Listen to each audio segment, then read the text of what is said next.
Hi welcome back to my channel. So ಹಿಂದಿನ ಒಂದು ವಿಡಿಯೋದಲ್ಲಿ ಕ್ಲೌಡ್ ಕಿಚನ್ ಹೇಗೆ ಸ್ಟಾರ್ಟ್ ಮಾಡೋದು ಹಾಗೆ ಕ್ಲೌಡ್ ಕಿಚನ್ನ ಯಾರ್ಯಾರೆಲ್ಲ ಸ್ಟಾರ್ಟ್ ಮಾಡ್ಬೋದು ಅಂತ ಬಿಟ್ಟು ಇನ್ಫಾರ್ಮೇಷನ್ ಕೊಟ್ಟಿದ್ದೆ. ಸೊ ನೆಕ್ಸ್ಟ್ ಒಂದು ಸ್ಟೆಪ್ಪಲ್ಲಿ ನಾನು ಹೇಳ್ತೀನಿ ಫುಡ್ ಲೈಸೆನ್ಸ್ನ ಯಾವ ರೀತಿ ತೊಗೊಳ್ಳೋದು ಅಂತ ಹೇಳ್ತೀನಿ ಅಂತ ಅಂದಿದ್ದೆ. ಸೊ ಈ ಒಂದು ವಿಡಿಯೋದಲ್ಲಿ ಅದ್ರ ಬಗ್ಗೆ ಫುಲ್ ಡೀಟೇಲಾಗಿ ಇನ್ಫಾರ್ಮೇಷನ್ ಕೊಡ್ತೀನಿ, ಯಾವ ಥರ ಫುಡ್ ಲೈಸೆನ್ಸ್ನ ತೊಗೊಳ್ಳೋದು ಹಾಗೆ ಅದಕ್ಕೆ ಎಷ್ಟು ದಿನ ಆಗುತ್ತೆ, ಡಾಕ್ಯುಮೆಂಟ್ಸ್ ಎಲ್ಲ ಏನೇನು ಬೇಕು ಫುಲ್ ಡೀಟೇಲಾಗಿ ಈ ಒಂದು ವಿಡಿಯೋದಲ್ಲಿ ನೀವು ತಿಳ್ಕೊತಾರೆ. ಹಾಗಾಗಿ ವಿಡಿಯೋ ಇನ್ ಕೇಸ್ ಏನಾದರೂ ಹೆಲ್ಪ್ಫುಲ್ ಆಗಿದೆ, 1% ಆದರೂ ಯೂಸ್ ಆಗಿದೆ ಅಂತ ಅನಿಸಿದರೆ ಪ್ಲೀಸ್ ಒಂದು ವಿಡಿಯೋಗೆ ಲೈಕ್ ಕೊಡಿ, ಹಾಗೆ ಚಾನಲ್ನ ಸಬ್ಸ್ಕ್ರೈಬ್ ಮಾಡ್ಕೊಳ್ಳಿ. ಲೈಕಿಂದ ಈ ಒಂದು ವಿಡಿಯೋ ಮತ್ತೊಬ್ರಿಗೂ ರೀಚ್ ಆಗುತ್ತೆ, ಅವ್ರಿಗೆ ಕೂಡ ಹೆಲ್ಪ್ ಆಗ್ಬೋದು. ಹಾಗಾಗಿ ಪ್ಲೀಸ್ ಒಂದು ಲೈಕ್ ಕೊಟ್ಟು ವಿಡಿಯೋನ ಸಪೋರ್ಟ್ ಮಾಡಿ.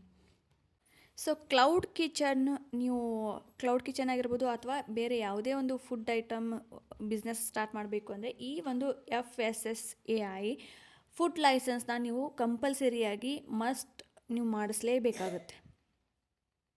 ಓಕೆನಾ? ಸೊ ಹಂಗಾಗಿ ನೀವು ಫುಡ್ ಲೈಸೆನ್ಸ್ ಇಟ್ಕೊಂಡೇ ನೀವು ಬಿಸ್ನೆಸ್ನ ಸ್ಟಾರ್ಟ್ ಮಾಡಬೇಕಾಗುತ್ತೆ. ಅದು ಸಣ್ಣದಾಗಿದ್ರೂ ಸರಿ, ದೊಡ್ಡದಾಗಿದ್ರೂ ಸರಿ, ನೀವು ಮಾಡಿಸ್ಲೇಬೇಕಾಗುತ್ತೆ. ಓಕೆನಾ?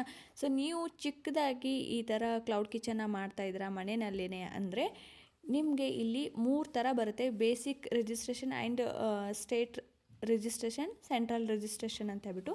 ನೀವು ಚಿಕ್ಕದಾಗಿ ಮಾಡ್ತಾಯಿದ್ದೀರಾ ಅಂದರೆ ನೀವು ಬೇಸಿಕ್ ರಿಜಿಸ್ಟ್ರೇಷನ್ನ ಹೋಗಿಬಿಟ್ಟು ನೀವು ಈ ಒಂದು ಲೈಸೆನ್ಸ್ನ ಮಾಡ್ಕೋಬೋದು. ಓಕೆನಾ? ಸೊ ಗೋರ್ಮೆಂಟ್ ವತಿಯಿಂದ ನೀವು ಏನಾದರೂ ಮಾಡಿಸಿದರೆ ಜಸ್ಟ್ ಇದಕ್ಕೆ ₹100 ಅಷ್ಟೇ ಖರ್ಚಾಗುತ್ತೆ, ಜಾಸ್ತಿ ಏನೂ ಖರ್ಚಾಗಲ್ಲ. ಓಕೆನಾ? ಅದೇ ನೀವೇನಾದರೂ ಬೇರೆ ಕಡೆ ಯಾರನ್ನಾದರೂ ಹಿಡಿದು ನೀವು ಬೇರೆ ಕಡೆ ಹೊರಗಡೆ ಏನಾದರೂ ಮಾಡಿಸ್ತಾ ಇದ್ದರೆ ನಿಮಗೆ ಅಲ್ಲಿ ಅವರು 1500ರಿಂದ 3000ವರೆಗೂ ಅಮೌಂಟ್ ಕೇಳ್ತಾರೆ. ಹಾಗಾಗಿ ಇದನ್ನು ಮಾಡೋದು ತುಂಬ ಸುಲಭ, ಜಾಸ್ತಿ ಏನೂ ಇದು ಇಲ್ಲ, ಟೆನ್ಷನ್ ಇಲ್ಲ. ಹಾಗಾಗಿ ನೀವು ಆರಾಮ್ಸೆ ಮಾಡ್ಕೋಬೋದು. ಸಿಸ್ಟಮ್ ಇದ್ದರೆ ನೀವು ಲ್ಯಾಪ್ಟಾಪಲ್ಲಿ ಕೂಡ ಮಾಡ್ಕೋಬೋದು. ಸೊ ಅದನ್ನ ಹೇಗೆ ಮಾಡೋದು ಅಂತಲೂ ಈ ಒಂದು ವಿಡಿಯೋದಲ್ಲಿ ತಿಳಿಸ್ಕೊಡ್ತೀನಿ. ಹಾಗಾಗಿ ನೀವೇ ಮಾಡ್ಕೊಂಡ್ರೆ ಬೆಟರ್ ಅಂತ ಅಂದ್ಕೊಳ್ತೀನಿ. ಗೌರ್ಮೆಂಟ್ ವತಿಯಿಂದ ಜಸ್ಟ್ ನಿಮಗೆ ₹100 ಪೇ ಮಾಡಿದರೆ ಸಾಕು, ನಿಮ್ಮ ಒಂದು ಸರ್ಟಿಫಿಕೇಟ್ 1 ವಾರದಲ್ಲಿ ಅಥವಾ 10 ದಿನದಲ್ಲಿ ನಿಮ್ಮ ಕೈ ಸೇರುತ್ತೆ. ಹಾಗಾಗಿ ಈ ಒಂದು ಲೈಸೆನ್ಸ್ ಮಾಡೋದು ತುಂಬ ಈಸಿ. ಹಾಗೆ ಫಸ್ಟು ಈ ಒಂದು ಲೈಸೆನ್ಸ್ಗೆ ಏನೆಲ್ಲ ಡಾಕ್ಯುಮೆಂಟ್ ಬೇಕಾಗುತ್ತೆ ಅದನ್ನು ತಿಳಿಸ್ಕೊಡ್ತೀನಿ. ಈ ಒಂದು ಫುಡ್ ಲೈಸೆನ್ಸ್ನ ತೊಗೋಬೇಕು ಅಂದರೆ ನಿಮಗೆ ಫಸ್ಟು ಆಧಾರ್ ಕಾರ್ಡ್ ಬೇಕಾಗುತ್ತೆ, ಹಾಗೆ ಪ್ಯಾನ್ ಕಾರ್ಡ್ ಬೇಕಾಗುತ್ತೆ, ಪಾಸ್ಪೋರ್ಟ್ ಸೈಜ್ ಫೋಟೋ ಬೇಕಾಗುತ್ತೆ, ನಿಮ್ಮ ಒಂದು ಕಿಚನ್ ಅಡ್ರೆಸ್ ಅಂದರೆ ನಿಮ್ಮ ಒಂದು ಎಲೆಕ್ಟ್ರಿಸಿಟಿ ಬಿಲ್ ಆಗಿರ್ಬೋದು, ಗ್ಯಾಸ್ ಬಿಲ್ ಆಗಿರ್ಬೋದು, ಅಥವಾ ನೀವು ಯಾವ ಮನೆಯಲ್ಲಿದ್ದೀರಾ ನಿಮ್ಮ ಒಂದು ಅಡ್ರೆಸ್ ಪ್ರೂಫ್ ಬೇಕಾಗುತ್ತೆ. ಓಕೆನಾ? ನೀವೇನಾದರೂ ಬಾಡಿಗೆ ಮನೆಯಲ್ಲಿದ್ದರೆ ರೆಂಟಲ್ ಅಗ್ರಿಮೆಂಟ್ ಕೂಡ ಇದಕ್ಕೆ ನೀವು ಅಟ್ಯಾಚ್ ಮಾಡಬೇಕಾಗುತ್ತೆ. ಹಾಗೆ ಫುಡ್ ಬಿಸ್ನೆಸ್ ನೇಮ್, ನಿಮ್ಮೊಂದು ಕ್ಲೌಡ್ ಕಿಚನ್ಗಾಗಿರ್ಬೋದು ಯಾವುದೇ ಒಂದು ಫುಡ್ ಬಿಸ್ನೆಸ್ ಮಾಡ್ತಾಯಿದ್ರೆ ಅಂದರೆ ಅದಕ್ಕೊಂದು ನೇಮ್ ಇಟ್ಟಿರ್ತೀರಲ್ವ, ಆ ಒಂದು ನೇಮ್ನ ನೀವು ಮೊದಲೇ ಡಿಸೈಡ್ ಮಾಡಬೇಕಾಗುತ್ತೆ. ಆ ಒಂದು ಬಿಸ್ನೆಸ್ ಹೆಸರನ್ನ ನೀವು ಇಲ್ಲಿ ಆ್ಯಡ್ ಮಾಡಬೇಕಾಗುತ್ತೆ. ಹಾಗೆ ನಿಮ್ಮ ಒಂದು mobile number, mail ID. So ಇಷ್ಟು ಡಾಕ್ಯುಮೆಂಟು ನಿಮಗೆ ಬೇಕಾಗುತ್ತೆ. ಓಕೆನಾ? ಏನಂದರೆ Aadhaar card, PAN card, passport size photo, kitchen address ಅಂದರೆ ಎಲೆಕ್ಟ್ರಿಸಿಟಿ ಬಿಲ್, ಗ್ಯಾಸ್ ಬಿಲ್ ಅಥವಾ rental agreement, food business name and mobile number, mail ID. So ಇಷ್ಟು ಡಾಕ್ಯುಮೆಂಟು ನಿಮಗೆ ಬೇಕಾಗುತ್ತೆ. ಒಂದು ಫುಡ್ ಲೈಸೆನ್ಸ್ ಅಂದರೆ FSSAI ಲೈಸೆನ್ಸ್ನ ತೊಗೋಬೇಕಂದ್ರೆ ನಿಮಗೆ ಇಷ್ಟು ಡಾಕ್ಯುಮೆಂಟ್ಗಳು ಬೇಕಾಗುತ್ತೆ. ಓಕೆನಾ? ಸೊ ಇನ್ನು ಹೇಗೆ ಅಪ್ಲೈ ಮಾಡೋದು ಅದನ್ನು ಕೂಡ ಹೇಳ್ತೀನಿ. ಬ್ರೌಸರ್ನಲ್ಲಿ ಹೋಗಿಬಿಟ್ಟು ನೀವು ಸರ್ಚ್ ಮಾಡಬೇಕು FSSAI ರಿಜಿಸ್ಟ್ರೇಷನ್ ಅಂತ ಹೇಳ್ಬಿಟ್ಟು, ನಿಮಗೆ ಅಲ್ಲಿ ತೋರಿಸುತ್ತೆ. ಆವಾಗ ಬೇಸಿಕ್ ರಿಜಿಸ್ಟ್ರೇಷನ್ನ ಸೆಲೆಕ್ಟ್ ಮಾಡಿ, 3 ಆಪ್ಷನ್ಸ್ ತೋರಿಸುತ್ತೆ ಅಲ್ಲಿ.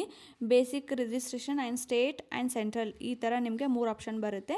ನೀವು ಬೇಸಿಕ್ ಚಿಕ್ಕದಾಗಿ ಮಾಡ್ತಾಯಿದ್ರೆ ಬೇಸಿಕ್ ಸಾಕಾಗುತ್ತೆ. ಸೊ ಬೇಸಿಕ್ ರಿಜಿಸ್ಟ್ರೇಷನ್ ಅಂತ ಸೆಲೆಕ್ಟ್ ಮಾಡಿಕೊಂಡು ಅಲ್ಲಿ ಡೀಟೇಲ್ಸ್ ಎಲ್ಲ ಬರುತ್ತೆ, ಡೀಟೇಲ್ಸ್ನ ನೀವು ಫಿಲ್ ಮಾಡಿ. ಓಕೆನಾ? ನಾನು ಇವಾಗಲೇ ಹೇಳಿದೆ ಅಲ್ವಾ, ಡಾಕ್ಯುಮೆಂಟ್ಸ್ ಎಲ್ಲ ಕೂಡ ಫಿಲ್ ಮಾಡಬೇಕಾಗುತ್ತೆ.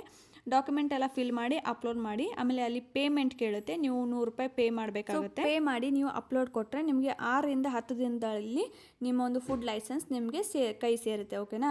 ಸೊ ಏನಾದರೂ ಲೇಟ್ ಆಯಿತು ಅಂದರೆ, ಏನಾದರೂ ಡಾಕ್ಯುಮೆಂಟ್ ಮಿಸ್ ಆಗಿರುತ್ತೆ ಅಥವಾ ಅವರು ವೆರಿಫಿಕೇಷನ್ ಮಾಡ್ತಾ ಇರ್ತಾರೆ, ಹಾಗಾಗಿ ಸ್ವಲ್ಪ ಡಿಲೇ ಆಗಿರುತ್ತೆ. ನೀವು ಮತ್ತೆ ನೋಡಿಬಿಟ್ಟು ಏನಾದರೂ ತಪ್ಪಾಗಿದ್ದರೆ ಅದನ್ನು ಕರೆಕ್ಟ್ ಮಾಡಿ ಅಪ್ಲೋಡ್ ಮಾಡಿ, ಆವಾಗ ಮತ್ತೆ ಇನ್ನೊಂದು 5 ದಿನದಲ್ಲಿ ನಿಮ್ಮ ಒಂದು ಸರ್ಟಿಫಿಕೇಟ್ ನಿಮಗೆ ಸಿಗುತ್ತೆ. ಓಕೆನಾ? ಸೊ ತುಂಬ ಈಸಿ, ಇದರಲ್ಲಿ ಏನಿಲ್ಲ.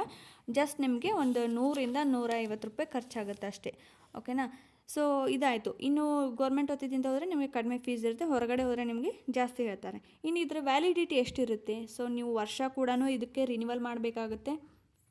ನಮಗೆ ವರ್ಷ ನೆನಪಿರೋದಿಲ್ಲ, ನಾವು 3 ವರ್ಷದ ಒಂದೇ ಸರಿ ಮಾಡ್ತೀವಿ ಅಂದರೆ ನೀವು 3 ವರ್ಷದ್ದು ಕೂಡ ಒಂದೇ ಸರ್ತಿ ಅಲ್ಲಿ ಪೇ ಮಾಡಿ ನೀವು ಮಾಡ್ಬೋದು. ಓಕೆನಾ? ಸೊ 1 ವರ್ಷಕ್ಕೆ ನಿಮಗೆ ₹100 ಅಂದರೆ 3 ವರ್ಷಕ್ಕೆ ₹300 ಆಗುತ್ತೆ. ₹300 ನಿಮಗೆ ಒಂದೇ ಸರ್ತಿ ಪೇ ಮಾಡಿ ನೀವು 3 ವರ್ಷದ್ದು ಕೂಡ ಒಂದೇ ಸರ್ತಿ ನೀವು ಈ ಒಂದು ಲೈಸೆನ್ಸ್ನ ನೀವು ಮಾಡ್ಕೋಬೋದು. ಇಲ್ಲ ಅಂದರೆ ವರ್ಷದ ಒಳಗಡೆ ನೀವು ಮತ್ತೆ ರಿನಿವಲ್ ಮಾಡ್ಕೋಬೇಕಾಗುತ್ತೆ. ಓಕೆನಾ. ಸೊ ಪೀರಿಯಡ್ ಮುಗಿದ್ಮೇಲೆ ಆ ಒಂದು ಟೈಮ್ ಮುಗಿದ್ಮೇಲೆ ನೀವು ಇದು ಮಾಡೋಕ್ಕೆ ಹೋಗಬೇಡಿ.